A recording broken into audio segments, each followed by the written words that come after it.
Hey guys, how is everybody doing? Hello. What y'all up to?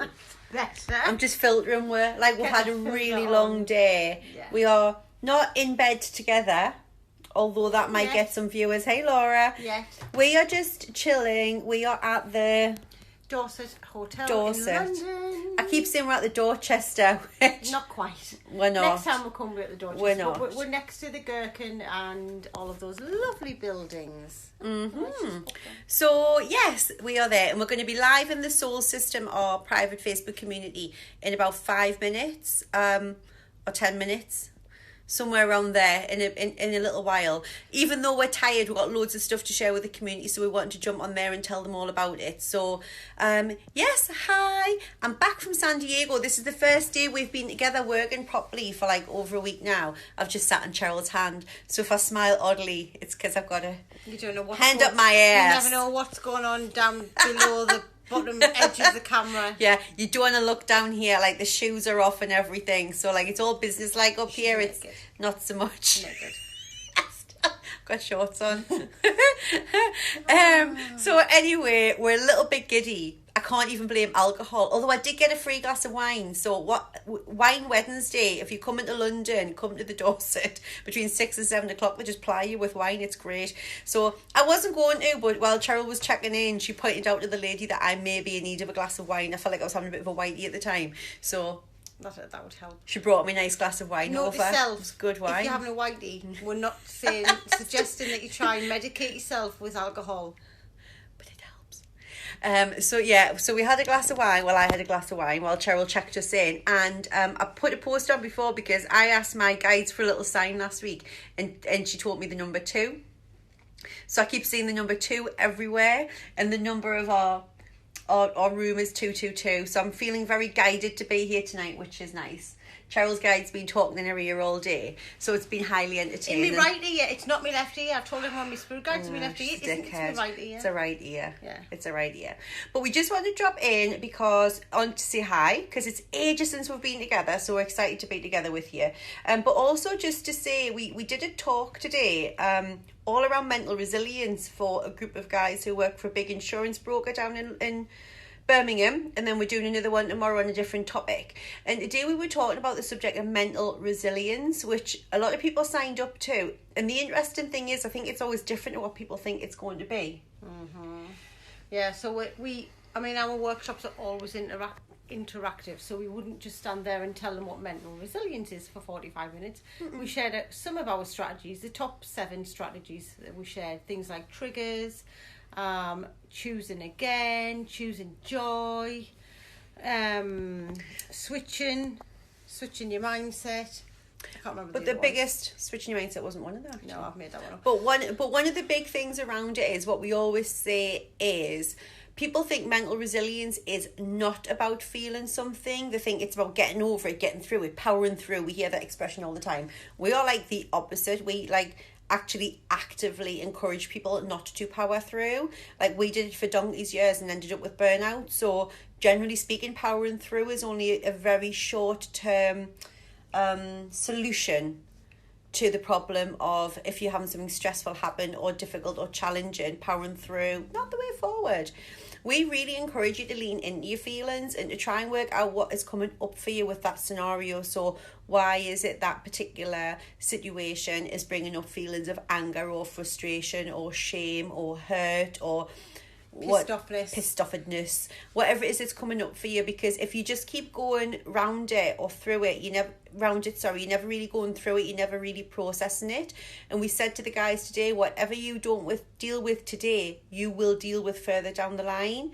So we encourage you actively to feel the feelings and to learn how to process those feelings, because when you process the feeling by being in that situation and asking yourself, what is it here to teach me? What are these feelings that are coming up? Where am I feeling them in my body? How do I release them? And that might be through exercise or talking to someone or journaling it out or meditating or doing whatever it is you need to do. But just powering through and ignoring it and acting like you're not stressed isn't really the answer. It's only going to actually damage your body, because for every thought you have, you're going to have a feeling that reacts to that. So definitely making sure that my hand's all jiggly.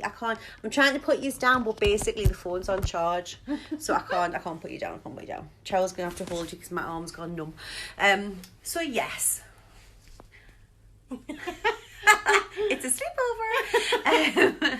So that would be what we would encourage you to do if you want to improve, enhance and expand your mental resilience. We would encourage you to expose yourself and learn from more and more of the situations that make you feel a little bit uncomfortable, that make you feel on your edge a little bit.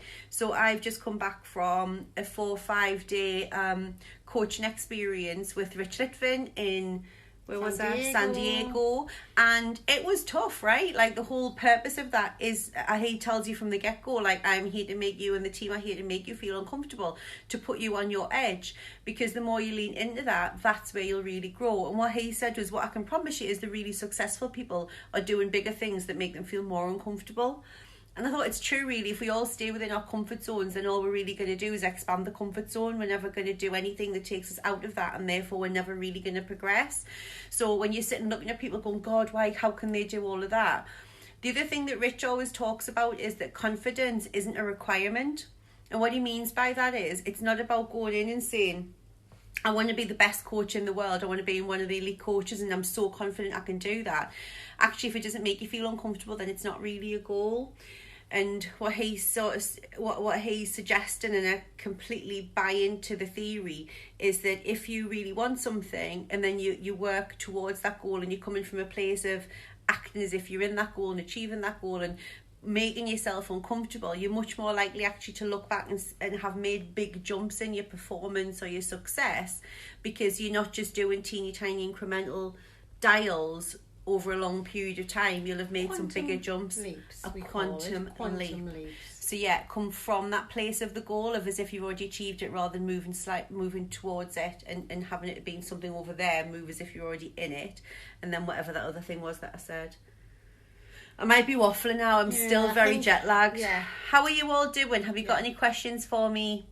Hey guys. Hey Sandra. Really quick questions before Charles, do you want me to take over holding? I think we're done. We're done. Any questions, girls? It's lovely to see you. So we're going to be jumping on to the Soul System, and what we're also going to be doing is going into our Soul Sister Facebook group. Now, that's a private Facebook group for the girls and the ladies, the women, the queens who are in our private coaching group. So the private coaching group, the next one starts in November. It's absolutely amazing. There are less than 10 women in it. And the idea of the private coaching group is we take you on a 6-month journey from where you're starting now, which is if you've got self-doubt, you know you've got limited beliefs, you know that you really want your business to expand, but you just are constantly doubting your own abilities. You want to make more money, or you're in a job in corporate world and you just know that it's just not aligned. You know, there's something else in you that's not quite sitting, which is where we were a long time ago. But you maybe haven't got or feel that you haven't got the skills and feel that you haven't got the confidence to really reach for your dreams. This program is absolutely for you. In over 6 months, with monthly coaching, your own private members vault of videos and workbooks from us, you work towards, basically by the end of that journey, you're fully living as your authentic self. And the women that are in that program now, they're only in month 2 and the breakthroughs are absolutely friggin' phenomenal. So I would love to speak to some of you, because I know for a fact you would love it. So if you're interested, then please drop us a DM and me and Cheryl will jump on a call with you or send you some information next week, because we're now enrolling for November. There's only 4 spaces left, and at the moment we would register for the early bird price, which is a phenomenal rate. So I'm not going to go into that here. I would rather speak to you about it first. So if you're interested, let's talk, because this will be the last intake, obviously, until further into 2020. So you could be going into New Year feeling literally like a new person. How amazing balls would that be? So we're going to go over and jump and talk to those ladies now into the Soul System. So big kisses, guys. Have a brilliant evening. We'll see you all really soon. Bye. Bye.